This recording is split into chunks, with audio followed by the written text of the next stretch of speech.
श्रोतांसि सर्वर्षहृदां यदीये प्रज्ञासमुद्रे मिलनं भजन्ति तं ज्ञानविज्ञाननिधिं शरण्यं श्रीसद्गुरुं त्वां शरणं प्रपद्ये। आपदामपहर्तारं दातारं सर्वसम्पदां लोकाभिरामं श्रीरामं भूयो भूयो नमाम्यहम्।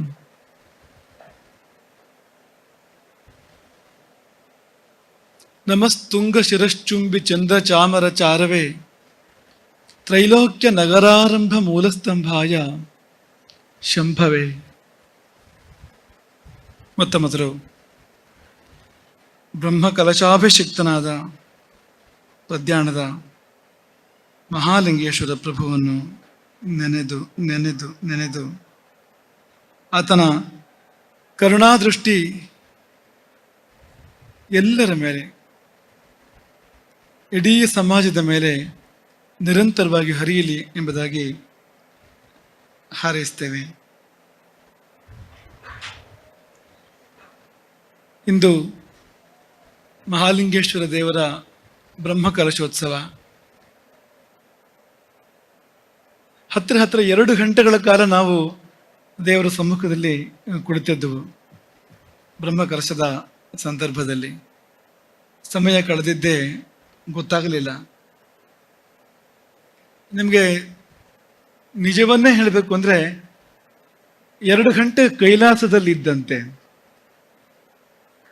ಈ ಲೋಕದಲ್ಲಿ ಇದ್ದಂತೆ ಅಲ್ಲ.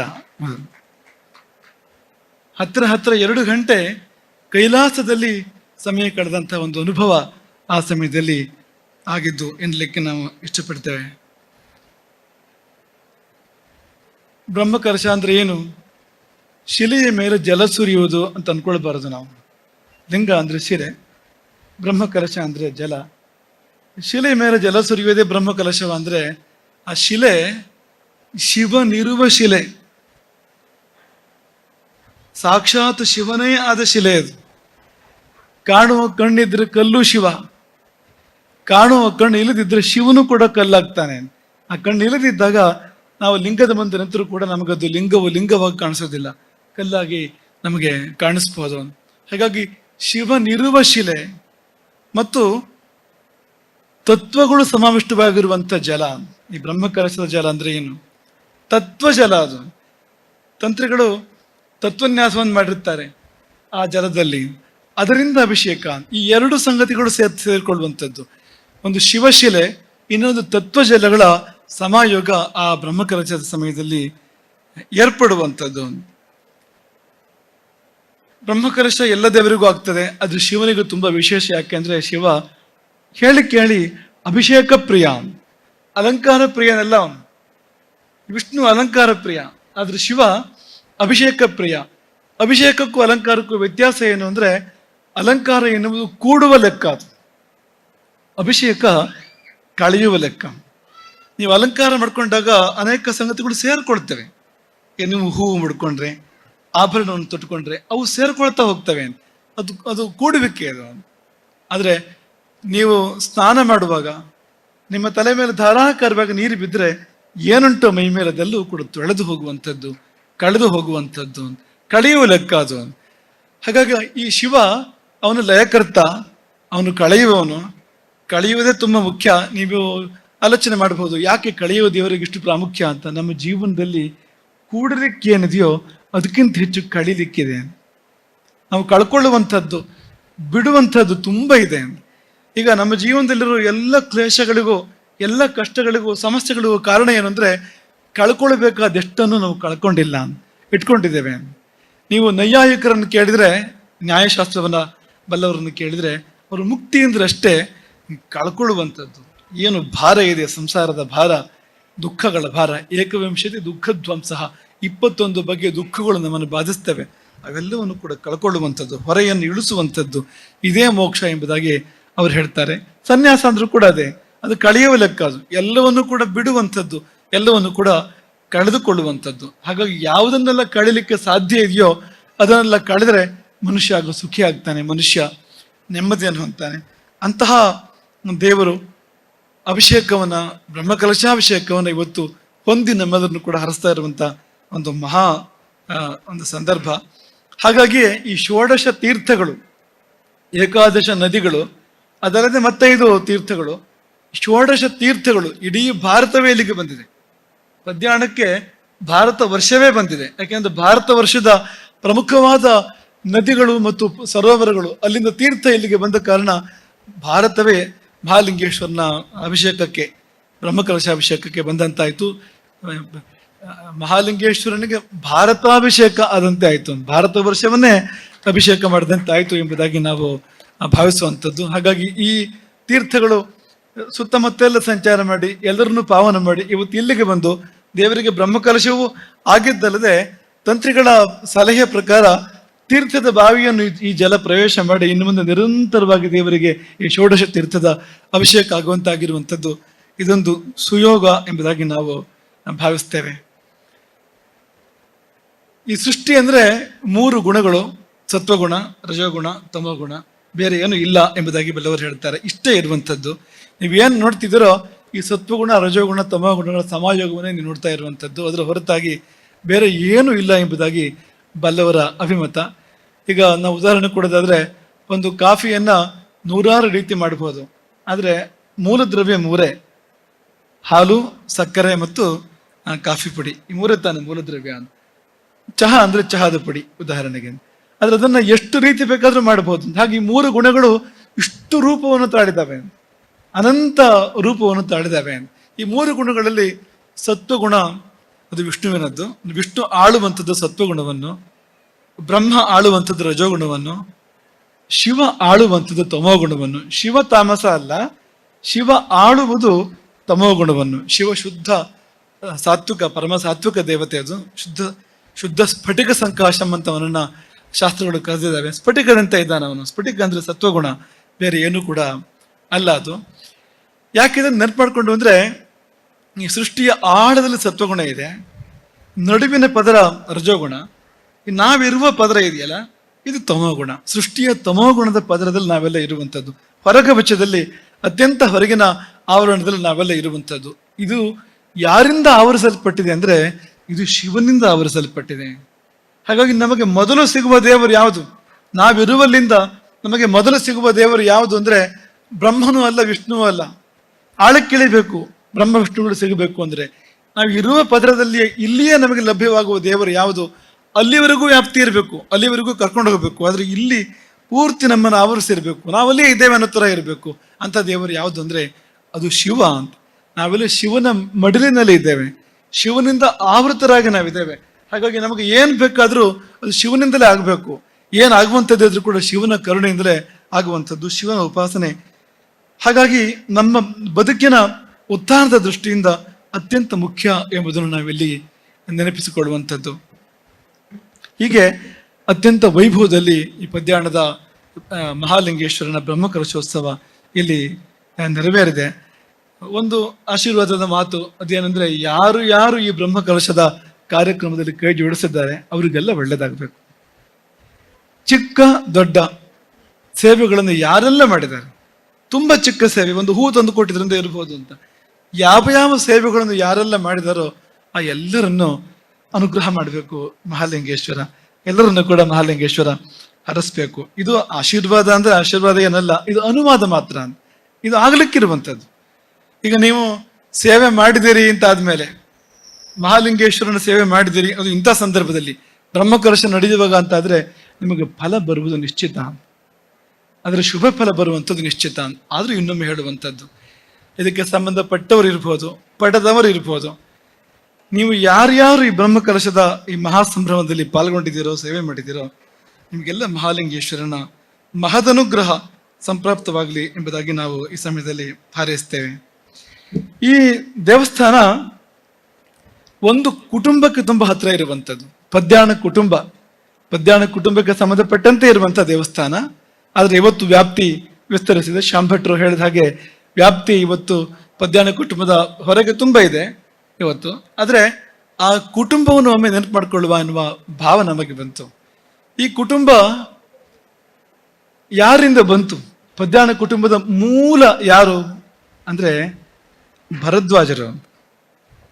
ಭಾರದ್ವಾಜ ಗೋತ್ರದವರು, ಈ ಪದ್ಯಾಣ ಕುಟುಂಬದವರು ಎಲ್ಲರೂ ಕೂಡ ಭಾರದ್ವಾಜ ಗೋತ್ರದವರು. ಈ ಭರದ್ವಾಜರದು ವೈಶಿಷ್ಟ್ಯ ಏನಂದ್ರೆ ಎರಡು ವೈಶಿಷ್ಟ್ಯ ಅವರದ್ದು. ಅದನ್ನ ನಿಮಗೆ ಸಂಕ್ಷೇಪವಾಗಿ ಮತ್ತೊಂದು ಸ್ವಲ್ಪ ವಿಸ್ತಾರವಾಗಿ ಅದನ್ನ ವಿವರಿಸ್ತೇವೆ. ಒಂದು, ಅವರು ಏನನ್ನು ಬೇಕಾದ್ರೂ ಸೃಷ್ಟಿ ಮಾಡಬಲ್ಲರು ಭರದ್ವಾಜರು. ಹಾಗಾಗಿ ನೀವು ಇಂಥದ್ದನ್ನು ಸೃಷ್ಟಿ ಮಾಡಿದ್ದೀರಿ, ಇಂಥ ಒಂದು ಕಾರ್ಯವನ್ನು ಸೃಷ್ಟಿ ಮಾಡಿದ್ದೀರಿ, ಕಾರ್ಯಕ್ರಮವನ್ನು ಕೂಡ ಸೃಷ್ಟಿ ಮಾಡಿದ್ದೀರಿ. ಭರದ್ವಾಜರಿಗೆ ಸೃಷ್ಟಿ ಶಕ್ತಿ ಇತ್ತು ಅನ್ನೋದೊಂದು. ಇನ್ನೊಂದು, ಭರದ್ವಾಜರು ಕಲೆಗಳಿಗೆ ಮೂಲ ಅಂತ, ಕಲೆಗಳಿಗೆ ಮೂಲ ಭರದ್ವಾಜರು. ಹಾಗಾಗಿ ಈ ಪದ್ಯಾಣ ಕುಟುಂಬ ಅಂದ್ರೆ ಈ ಪದ್ಯದ ಕುಟುಂಬವೇ ಪದ್ಯಾಣದ ಕುಟುಂಬ, ಪದ್ಯಗಳ ಯಾನ ಅಂತ ಅನ್ಬೋದು, ಅಂತ ಕುಟುಂಬ ಇದು ಅಂತ. ರಾಮಾಯಣದಲ್ಲಿ ಒಂದು ಸಂದರ್ಭ ಬರ್ತದೆ, ಒಂದು ಸಂದರ್ಭ. ಹಾಗಾಗಿ ನೀವು 4 ಮಾತ್ರ ಅದನ್ನು ಹೇಳಿ ನಾವು ಪೂರ್ಣ ಮಾಡ್ತೇವೆ ನಮ್ಮ ವಕ್ತವ್ಯವನ್ನ. ಒಂದು ಅಂದ್ರೆ ಒಂದು ಸಂದರ್ಭ, ಈ ಭರತ ರಾಮನನ್ನು ಹುಡುಕೊಂಡು ಕಾಡಿಗೆ ಹೋಗ್ತಾನೆ. ಭರದ್ವಾಜರ ಆಶ್ರಮಕ್ಕೆ ಹೋಗ್ತಾನೆ. ಯಾಕೆಂದ್ರೆ ರಾಮ ಕಾಡಿಗೆ ಹೋಗುವಾಗ ಭರದ್ವಾಜ ಆಶ್ರಮದಲ್ಲಿ ಉಳ್ಕೊಂಡು ಅಲ್ಲಿಂದ ಮುಂದಕ್ಕೆ ಹೋಗಿರುವಂಥದ್ದು. ಹಾಗಾಗಿ ಭರದ್ವಾಜರ ಆಶ್ರಮಕ್ಕೆ ಭರತ ಭೇಟಿ ಕೊಡ್ತಾನೆ. ಭೇಟಿ ಕೊಟ್ಟು ಭರದ್ವಾಜರಲ್ಲಿ ಕೇಳ್ಕೊಡ್ತಾನೆ, ಎಲ್ಲಿದ್ದಾನೆ ರಾಮ? ಅದಕ್ಕೆ ಅವ್ರು ಹೇಳಲಿಲ್ವಂತೆ. ಯಾಕೆ ಹೇಳಿಲ್ಲ ಅಂದ್ರೆ ತುಂಬಾ ಪ್ರೀತಿ ರಾಮನ ಬಗ್ಗೆ ಅವರಿಗೆ ಅಂತ. ಈ ಪದ್ಯಾಣ ಕುಟುಂಬದವರಿಗೂ ರಾಮಚಂದ್ರಾಪುರ ಮಠ ಅಂದ್ರೆ ತುಂಬಾ ಪ್ರೀತಿ, ಆ ಭರದ್ವಾಜರಿಗೂ ರಾಮ ಅಂದ್ರೆ ತುಂಬಾ ಪ್ರೀತಿ. ರಾಮ ಕಾಡಿಗೆ ಹೋಗುವಾಗಲೂ ಭರದ್ವಾಜರ ಆಶ್ರಮಕ್ಕೆ ಹೋಗಿ ವಸತಿ ಮಾಡಿ ಹೋಗಿರುವಂಥದ್ದು. ಹಿಂದಿರುಗಿ ಬರುವಾಗಲೂ ಕೂಡ ಹಾಗೆ, ರಾವಣನನ್ನು ಸಂಹಾರ ಮಾಡಿ ಹಿಂದಿರುಗಿ ಬರುವಾಗಲೂ ಕೂಡ ಭರದ್ವಾಜ ಆಶ್ರಮದಲ್ಲಿ ವಸತಿ ಮಾಡಿ ರಾಮ ಅಯೋಧ್ಯೆಗೆ ಹೋಗಿದ್ದು. ಹಾಗಾಗಿ ಈ ರಾಮ ಮತ್ತು ಭರದ್ವಾಜರ ಮಧ್ಯೆ ಒಂದು ಅವ್ಯಾಜ ಪ್ರೀತಿ ಇದ್ದಿದ್ದನ್ನು ರಾಮಾಯಣ ನಮಗೆ ತೋರಿಸಿಕೊಡುತ್ತದೆ. ಹಾಗೆಯೇ ನೀವು ರಾಮಚಂದ್ರಾಪುರ ಮಠದಲ್ಲಿ ಆ ಪ್ರೀತಿ ಇಟ್ಕೊಂಡಿದ್ದೀರಿ, ಆ ಭರದ್ವಾಜ ಗೋತ್ರದವರು. ಇವತ್ತಿನ ಸಂದರ್ಭದಲ್ಲಿ ಹೇಳ್ಬೇಕು ಅಂದ್ರೆ ಪದ್ಯಾಣ ಕುಟುಂಬದವರು ಅಂತ. ಕೊನೆಗೆ ವಸಿಷ್ಠರು ಭರದ್ವಾಜರಿಗೆ ಅವರಿಗೆ ಮನವರಿಕೆ ಮಾಡಿ ಆಮೇಲೆ ಅವರು ಭರದ್ವಾಜರು ತಿಳಿಸ್ಕೊಡ್ತಾರೆ, ರಾಮನ ಇರುವನ್ನು ಭರತನಿಗೆ ತಿಳಿಸ್ಕೊಡ್ತಾರೆ. ಯಾಕೆಂದ್ರೆ ಭರದ್ವಾಜರಿಗೂ ವಸಿಷ್ಠರಿಗೂ ತುಂಬಾ ಹತ್ತಿರ. ಅದೀಗಲೂ ಕೂಡ ಹಾಗೆ. ಈ ಪದ್ಯಾಣದವರಿಗೆಲ್ಲ ಈ ವಾಸಿಷ್ಠ ಗೋತ್ರದವರು ಕುಲಪುರೋಹಿತರು. ಇವತ್ತು ಕೂಡ ಅದು ಹಾಗೆ ಮುಂದುವರೆದಿದ್ದು ಅಂತ. ಈ ತೆಂಕಬೈಲು ಪುರೋಹಿತರು ಏನಿದ್ದಾರೆ, ವೈದಿಕರು ಏನಿದ್ದಾರೆ, ಇವರೆಲ್ಲ ಭಾರದ್ವಾಜ ವಸಿಷ್ಠ ಗೋತ್ರದವರು. ಅವರೇ ಇವರಿಗೆ ಕುಲಗುರುಗಳು. ಹಾಗೆ ಅವರು ಹೇಳಿದ್ದನ್ನು ಮಾತ್ರ ಭರದ್ವಾಜರು ತಗೊಳ್ತಾ ಇದ್ದು. ಈಗಲೂ ಕೂಡ ಹಾಗೆ ಅಂತ, ಅವ್ರು ಹೇಳಿದ್ದನ್ನು ತಗೊಳ್ಳುವಂಥದ್ದು ಅಂತ. ಈ ವಾಸಿಷ್ಠ ಗೋತ್ರದವರು ಹೇಳಿದ್ದನ್ನು ತೆಗೆದುಕೊಳ್ಳುವಂಥದ್ದು, ಅದು ಮುಂದುವರೆದಿದೆ ಎಂಬುದಾಗಿ ನಾವು ಭಾವಿಸುವಂಥದ್ದು. ಒಂದು ಸಂದರ್ಭವನ್ನು ಹೇಳಬೇಕು ಅಂತ ಈ ವಿಷಯನ ಪ್ರಸ್ತಾಪ ಮಾಡಿದ್ವು. ಭರತನಿಗೆ ಭರದ್ವಾಜರು ಹೇಳ್ತಾರೆ, ನೀನು ಇಲ್ಲೇ ಉಳ್ಕೋ, ನಿನ್ನ ಇಡೀ ಸೈನ್ಯಕ್ಕೆ ನಾನು ಆತಿಥ್ಯ ಮಾಡ್ತೇನೆ ಅಂತ. ಭರತ ಹೇಳಿದಂತೆ, ನನಗೆ ಏನು ಆತಿಥ್ಯ, ನಿಮ್ಮ ಪ್ರೀತಿ ಮಾತಾಡಿದ್ರೆ ಸಾಕು ನನಗಿಷ್ಟ, ಬೇರೆ ಏನು ಆತಿಥ್ಯ ಬೇಡ. ಆದ್ರೆ ಅವ್ರು ಒಪ್ಪಲಿಲ್ಲ, ಆತಿಥ್ಯ ಮಾಡಲೇಬೇಕು, ಕರೆಸು ಸೇನೆಯನ್ನು ಅಂತ. ಭರತ ಸೇನೆಯನ್ನು ಕರೆಸ್ತಾನೆ. ಸೇನೆಗೆ ಭರದ್ವಾಜರು ಆತಿಥ್ಯ ಮಾಡ್ತಾರೆ. ಆಶ್ರಮದಲ್ಲಿ ಏನಿದೆ ಅಂದ್ರೆ ಏನೂ ಇಲ್ಲ ಆಶ್ರಮದಲ್ಲಿ. ಕಾಳು ಕಡಿ ಇದೆಯಾ ಅಲ್ಲಿ? ಅಷ್ಟು ದೊಡ್ಡ ಸೇನೆಗೆ ಆತಿಥ್ಯ ಮಾಡುವಂತ ಸಾಮಾನು ಸರಂಜಾಮು ಏನಿದೆ ಅಂದ್ರೆ ಆಶ್ರಮ, ಅದು ಅಲ್ಲಿ ಏನಿರ್ಲಿಕ್ಕೆ ಸಾಧ್ಯ ಅಂತ. ಆದ್ರೆ ಎಲ್ಲವೂ ಸೃಷ್ಟಿಯಾಯಿತು. ಭರದ್ವಾಜರು ಮಾಡಿದ್ದೇನು ಅಂದ್ರೆ ಮಾಡಿದ್ದೇನೂ ಇಲ್ಲ. ಅಗ್ನಿಶಾಲಾಂ ಪ್ರವಿಶ್ಯಾಥ ಪೀತ್ವಾಪ ಪರಿಮೃಜ್ಯಚ. ತಮ್ಮ ಅಗ್ನಿಶಾಲೆಗೆ, ಅಗ್ನಿಹೋತ್ರದ ಶಾಲೆಗೆ ಅವರು ಹೋಗ್ತಾರೆ, ಆಚಮನ ಮಾಡ್ತಾರೆ, ಉಪಸ್ಪರ್ಶನ ಪರಿಮಾರ್ಜನ ಅಂತ ಹೇಳ್ತಾರೆ, ಅದನ್ನ ಅವ್ರು ಮಾಡ್ತಾರೆ. ಮಾಡಿದ ಮೇಲೆ ಅವ್ರು ಮಾಡಿದ್ದೇನೆಂದ್ರೆ ವಿಶ್ವಕರ್ಮನನ್ನ ಆವಾಹನೆ ಮಾಡ್ತಾರೆ. ವಿಶ್ವಕರ್ಮನನ್ನ ಆವಾಹನೆ ಮಾಡ್ತಾರೆ, ತ್ವಷ್ಟು ಪ್ರಜಾಪತಿಯನ್ನು ಆವಾಹನೆ ಮಾಡ್ತಾರೆ. ಯಾಕೆ ಅಂದ್ರೆ ಇವರಿಗೆಲ್ಲ ಊಟ ಹಾಕಬೇಕು, ವ್ಯವಸ್ಥೆ ಮಾಡಿ ಅಂತ. ಒಂದು ಸಣ್ಣ ಕೆಲಸ, ಊಟ ಹಾಕೋ ಕೆಲಸಕ್ಕೆ ಅವರು ವಿಶ್ವಕರ್ಮನನ್ನ, ತ್ವಷ್ಟು ಪ್ರಜಾಪತಿಯನ್ನು ಕರೆದು ಅವರಿಗೆ ಅಪ್ಪಣೆ ಮಾಡುವ ಶಕ್ತಿ ಭರದ್ವಾಜರಿಗೆ ಇತ್ತು ಅಂತ ಆ ಕಾಲದಲ್ಲಿ. ಅಷ್ಟು ಮಾತ್ರವಲ್ಲ, ಲೋಕಪಾಲಕರನ್ನ, ಇಂದ್ರ, ವರುಣ, ಕುಬೇರ ಮೊದಲಾಗಿರ್ತಕ್ಕಂಥ ಲೋಕಪಾಲಕರನ್ನು ಕರೀತಾರೆ. ಆತಿಥ್ಯದ ವ್ಯವಸ್ಥೆ ಮಾಡಿ, ಭರತನ ಸೈನ್ಯಕ್ಕೆ ಆತಿಥ್ಯದ ವ್ಯವಸ್ಥೆ ಮಾಡಿ. ಆಮೇಲೆ ಪಶ್ಚಿಮ ವಾಹಿನಿ ನದಿಗಳು, ಪೂರ್ವ ವಾಹಿನಿ ನದಿಗಳು, ಆ ನದಿಗಳನ್ನ ಆಮಂತ್ರಣ ಮಾಡ್ತಾರೆ. ಆಮಂತ್ರಣ ಮಾಡಿ ಕಬ್ಬಿನ ಹಾಲಿನಂತ ನೀರನ್ನ ಇಲ್ಲಿ ಹರಿಸಿ, ಜೇನನ್ನು ಹರಿಸಿ, ಪಾಯಸವನ್ನು ಹರಿಸಿ, ಹಾಲನ್ನು ಹರಿಸಿ. ಯಾಕೆಂದ್ರೆ ಭರತನ ಸೇನೆ ತೃಪ್ತವಾಗಬೇಕು, ಅದೆಲ್ಲವನ್ನು ಕೂಡ ಉಂಡು. ಇಂಥದ್ದು ಅಲ್ಲಿ. ಅದು ಮಾತ್ರವಲ್ಲ, ಕಲೆಯ ಸಂಬಂಧ ಅದನ್ನು ಹೇಳ್ತಾ ಇರುವಂಥದ್ದು. ಆಹ್ವಯೇ ದೇವಗಂಧರ್ವಾನ್, ದೇವಗಂಧರ್ವರನ್ನ, ವಿಶ್ವಾವಸು ಎಂಬ ಗಂಧರ್ವರಾಜ, ಹಾಹಾ ಹೂಹು ಎಂಬ ಗಂಧರ್ವರ ಜೋಡಿಯದು, ಅಪ್ಸರೆಯರು, ದೇವಿಯರು, ಗಂಧರ್ವಿಯರು ಇವರೆಲ್ಲರನ್ನು ಕೂಡ ಆವಾಹನೆ ಮಾಡ್ತಾರೆ. ಘೃತಾಚಿ, ವಿಶ್ವಾಚಿ, ಮಿಶ್ರಕೇಶಿ, ಅಲಂಬಸ, ನಾಗದಂತ, ಹೇಮ ಇವರೆಲ್ಲರೂ ಕೂಡ ಅವರು ಆವಾಹನೆ ಮಾಡಿ ಭರತನ ಸೈನ್ಯದ ಮುಂದೆ ಕಲಾ ಪ್ರದರ್ಶನವನ್ನು ಏರ್ಪಡಿಸಿದರು. ಅವರು ಭರದ್ವಾಜರು ಕಲಾ ಪ್ರದರ್ಶನವನ್ನ ಅತ್ಯದ್ಭುತವಾಗಿ ರಾಮಾಯಣ ವರ್ಣನೆ ಮಾಡ್ತದೆ. 20,000 ಅಪ್ಸರೆಯರು ಬ್ರಹ್ಮ ಕಳುಹಿಸಿ ಬಂದರು, 20,000 ಅಪ್ಸರೆಯರು ಇಂದ್ರ ಕಳುಹಿಸಿ ಬಂದರು, ಕುಬೇರ ಕಳುಹಿಸಿ 20,000 ಅಪ್ಸರೆಯರು ಬಂದರು. ಅವ್ರಿಗೆಲ್ಲ ಏನ್ ಕಾರ್ಯ ಅಂದ್ರೆ ಗಾನ, ನರ್ತನ, ವಾದನ, ಇದಕ್ಕೋಸ್ಕರವೇ. ಅವರ ಸಂಕಲ್ಪ ಮಾತ್ರದಿಂದ 5 ಯೋಜನ ಪರಿಸರದ ಭೂಮಿ ಸಮತಲವಾಯ್ತಂತೆ. ಸುತ್ತಮುತ್ತಲ ಭೂಮಿ ಪೂರ್ತಿ ಸಮತಲವಾಯ್ತು.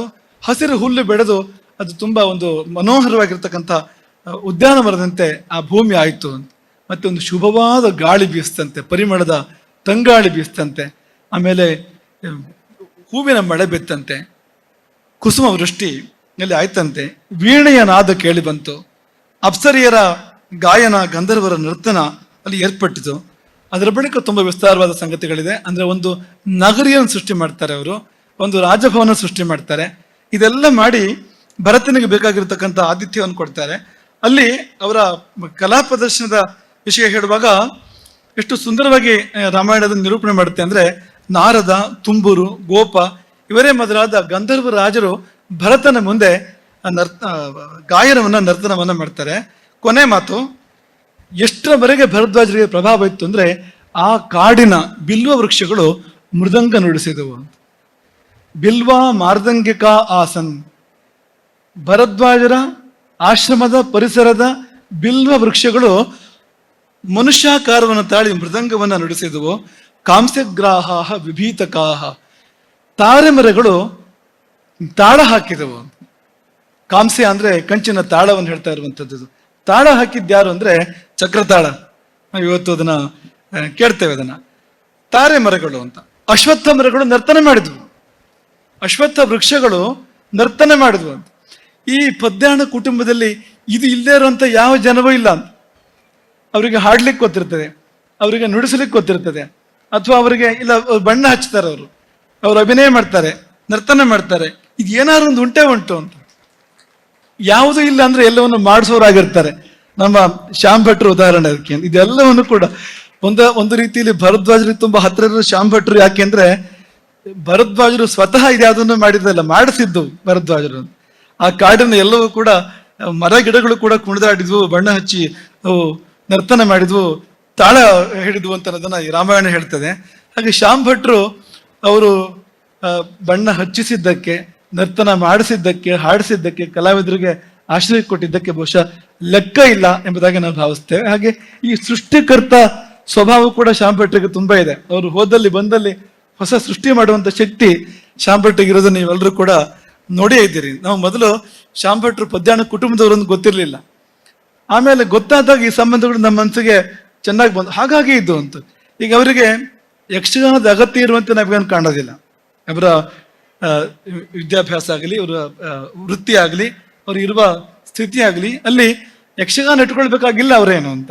ಯಕ್ಷಗಾನ ಎಲ್ಲಿಂದ ಬಂತು ಅಂದ್ರೆ ಅದು ಪದ್ಯಾಣ ಕುಟುಂಬದಿಂದ ಬಂದಿರುವಂತದ್ದು, ಒಳಗಿನಿಂದ ಆತ್ಮದ ಆಳದಿಂದ ಬಂದಿರುವಂಥದ್ದು. ಆ ಕಲಾ ಪ್ರೀತಿ ತಾನೇ ಮಾಡದಿದ್ದಾಗ ಸಾವಿರಾರು ಜನರಿಂದ ಮಾಡಿಸುವಂತೆ ಅದು ಮಾಡ್ತದೆ ಎಂಬುದಾಗಿ ನಾವು ಭಾವಿಸುವಂಥದ್ದು. ಹಾಗಾಗಿ ಈ ಭರದ್ವಾಜರ ವಿಷಯವನ್ನು ಇವತ್ತು ಹೇಳಿದೆ, ಮತ್ತೆ ಯಾವತ್ತು ಹೇಳಬೇಕು ಅಂತ ಇವತ್ತೇ ಒಂದು ಸಂದರ್ಭ ಅನ್ನೋ ಕಾರಣಕ್ಕೆ ನೀವು ಅನೇಕರು ಭರದ್ವಾಜ ಗೋತ್ರದಲ್ಲಿ ಇದ್ದೀರಿ. ಪದ್ಯಾಣ ಕುಟುಂಬದ ಹೊರತಾಗಿ ಕೂಡ ಭರದ್ವಾಜ ಗೋತ್ರದರು ಇಲ್ಲಿ ನೀವು ಅನೇಕರು ಇದ್ದೀರಿ. ಹಾಗೆ ವಾಸಟ್ಟು ಗೋತ್ರದರು ಕೂಡ ನೀವು ಇದ್ದೀರಿ. ನಿಮಗೊಂದು ಆಶೀರ್ವಾದ ರೂಪಾಗಿದೆ ನಾವು ಹೇಳ್ತಾ ಇರುವಂಥದ್ದು. ಆದರೆ ಇದೆಲ್ಲ ಭರದ್ವಾಜರಿಗೆ ಬಂದಿದ್ದು ಅವರ ತಪಸ್ಸಿನ ಫಲವಾಗಿ, ಅವರ ಆಚರಣೆ ಫಲವಾಗಿ. ನೀವುಗಳು ಅದನ್ನು ಬಿಡಬಾರ್ದು. ಎಲ್ಲಿಂದ ಬಂತು ಇದೆಲ್ಲ ಅಂದ್ರೆ ಅಲ್ಲಿಂದ ಬಂದಿದ್ದು ಅಂತ. ಅಲ್ಲೊಂದು ಭರದ್ವಾಜರ ಸಂಭಾಷಣೆಯಲ್ಲಿ ಒಂದು ಮಾತು ಬರ್ತದೆ, ಯಾಕೆ ನೀನು ಸೇನೆಯನ್ನು ಇಲ್ಲಿ ಕರೆತರಲಿಲ್ಲ ಎಂಬ ಪ್ರಶ್ನೆಯನ್ನು ಭರತನಿಗೆ ಮಾಡ್ತಾರೆ. ಅದಕ್ಕೆ ಭರತ ಹೇಳಿದ ಮಾತು ಏನು ಅಂದ್ರೆ, ಭಗವದ್ ಭಯಾತ್, ನಿಮ್ಮ ಭಯದಿಂದಲಾಗಿ ನಾನು ಈ ಸೇನೆಯನ್ನು ಇಲ್ಲಿಗೆ ತರಲಿಲ್ಲ. ಭರದ್ವಾಜರ ಭಯದಿಂದಲಾಗಿ ಭರತ ಸೇನೆಯನ್ನು ತರಲಿಲ್ಲ. ಭರತ ಮಾತ್ರ ಅಲ್ಲ, ಯಾವ ಚಕ್ರವರ್ತಿಗೂ ಕೂಡ ಭರದ್ವಾಜರ ಆಶ್ರಮಕ್ಕೆ ಸೈನ್ಯ ಕರೆತರುವ ಧೈರ್ಯ ಇಲ್ಲ. ಯಾಕಿಲ್ಲ ಅಂದ್ರೆ ತಪಸ್ಸು, ಅದು ಯೋಗ ಸಿದ್ಧಿ. ಅದು ಒಂದು ಕಾಲದಲ್ಲಿ ನಮ್ಮಗಳಿಗೆ ಯಾಕೆ ಸರ್ಕಾರಗಳು ಅಥವಾ ರಾಜರುಗಳು ಬೆಲೆ ಕೊಡ್ತಾ ಇದ್ರು, ಇಡೀ ಸಮಾಜ ನಮಗೆ ತಲೆಬಾಗ್ತಾ ಇತ್ತು ಅಂದ್ರೆ ಈ ಕಾರಣಕ್ಕೆ ಅಂತ, ತಪಸ್ಸಿನ ಕಾರಣಕ್ಕೆ ಅಂತ. ಇವತ್ತು ಯಾಕೆ ನಮ್ಮ ಹಿಂದೆ ಎಲ್ಲರೂ ಕೂಡ ಬಿದ್ದಿದ್ದಾರೆ, ಯಾಕೆ ನಮಗೆ ಗೌರವ ಕೊಡೋದಿಲ್ಲ, ಯಾಕೆ ನಮ್ಮನ್ನು ದ್ವೇಷಿಸ್ತಾರೆ ಅಂದ್ರೆ ನಾವು ನಮ್ಮಂತೆ ಇಲ್ಲ. ನಾವೇ ಅಂತಃಶಕ್ತಿಯನ್ನು ಕಳ್ಕೊಂಡಿದ್ದೇವೆ, ಆತ್ಮಶಕ್ತಿಯನ್ನು ಕಳ್ಕೊಂಡಿದ್ದೇವೆ. ನಾವು 4 ಗಾಯತ್ರಿಯನ್ನು ಕೂಡ ಮಾಡ್ತಾ ಇಲ್ಲ, ಯಾವ ಆಚರಣೆಯನ್ನು ಕೂಡ ಇಟ್ಕೊಂಡಿಲ್ಲ, ಅನುಷ್ಠಾನವನ್ನು ಕೂಡ ಇಟ್ಕೊಂಡಿಲ್ಲ. ಹಾಗಾಗಿ ನೀವು ಭರದ್ವಾಜರ ಗೋತ್ರದಲ್ಲಿ ಹುಟ್ಟಿರ್ತಕ್ಕಂಥವರು ಭರದ್ವಾಜರಂತೆ ಇರಬೇಕು.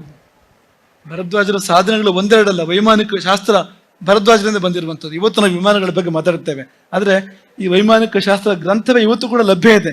ವಿಮಾನಗಳನ್ನು ಹೇಗೆ ಸಿದ್ಧಪಡಿಸಬೇಕು, ಹೇಗೆ ನಡೆಸಬೇಕು ಅನ್ನೋ ಬಗ್ಗೆ ಆ ಕಾಲದ ವಿವರಗಳು, ಆ ಕಾಲದಲ್ಲಿ ಭರದ್ವಾಜರು ಮಾಡಿರ್ತಕ್ಕಂಥದ್ದು ಅಂತ. ಅಂತಹ ಅದ್ಭುತ ಪುರುಷ ಅವರು ಅಂತ. ಹಾಗೆ ಈ ಕುಟುಂಬ ನಿಜವಾಗಿ ಕೂಡ ಹೆಮ್ಮೆ ಪಡಬೇಕು. ನಿಮ್ಮಲ್ಲಿ ಭರದ್ವಾಜರ ಅಂಶ ಇದೆ, ಸಂಶಯ ಇಲ್ಲ. ಯಾಕೆಂದ್ರೆ ನೀವು ಹೋದಲ್ಲಿ ಬಂದಲ್ಲಿ ಸೃಷ್ಟಿ ಮಾಡ್ತಾ ಇರ್ತೀರಿ, ಅದು ಭರದ್ವಾಜರು. ಅದು ನಿಮ್ಮಲ್ಲಿ ಕಲೆ ಇದೆ ಅಥವಾ ಕಲಾ ಪ್ರೀತಿ ಇದೆ, ಕಲೆಗೆ ಆಶ್ರಯ ಕೊಡ್ತೀರಿ, ಅದು ಭರದ್ವಾಜರು ಅಂತ. ಹಾಗಾಗಿ ಆ ಭರದ್ವಾಜರ ಅಂಶ ನಿಮ್ಮಲ್ಲಿ ಇರೋದು ತುಂಬಾ ಸ್ಪಷ್ಟ ಅಂತ. ಆದ್ರೆ ಆ ಚೈತನ್ಯವನ್ನು ನೀವು ವೃದ್ಧಿ ಮಾಡಿಕೊಡ್ಬೇಕು ನಿಮ್ಮೊಳಗೆ ಎಂಬುದಾಗಿ ನಾವು ಭಾವಿಸ್ತೇವೆ. ಅದಕ್ಕೆ ಈ ಈ ಮಹಾಲಿಂಗೇಶ್ವರನ ಆಶೀರ್ವಾದ, ಅನುಗ್ರಹ ಒದಗಿ ಬರಬೇಕು ಎಂಬುದಾಗಿ ನಾವು ಭಾವಿಸ್ತೇವೆ. ನಮಗಂತೂ ಇದು ನಿಜವಾಗಿ ಒಂದು ಒಳ್ಳೆ ಸಂದರ್ಭ, ಒಳ್ಳೆ ಯೋಗ. ನಮಗಿಲ್ಲಿ ಮಹಾಲಿಂಗೇಶ್ವರನ ಈ ಒಂದು ಬ್ರಹ್ಮಕಲಶದಲ್ಲಿ ಒಟ್ಟಿಗೆ ಇರುವಂತಹ ಸದವಕಾಶ ಒದಗಿ ಬಂತು.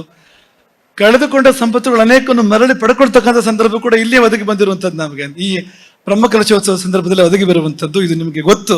ಹೆಚ್ಚು ನಾವು ವಿಸ್ತಾರ ಹೇಳಬೇಕಾದಂಥ ಅಗತ್ಯ ಇಲ್ಲ ಎಂಬುದಾಗಿ ನಾವು ಭಾವಿಸ್ತೇವೆ. ಮೊಟ್ಟ ಮೊದಲನೇ ಆಮಂತ್ರಣ ಪೀಠಕ್ಕೆ ಈ ಬ್ರಹ್ಮಕಲಶದ ಕಡೆಯಿಂದ ಬಂದಿರುವಂಥದ್ದು. ಶಾಂಭಟ್ರೆ ಬಂದು ಈ ಈ ಸಮಿತಿ ಬಂದು ಆಮಂತ್ರಣ ಮಾಡಿರುವಂಥದ್ದು.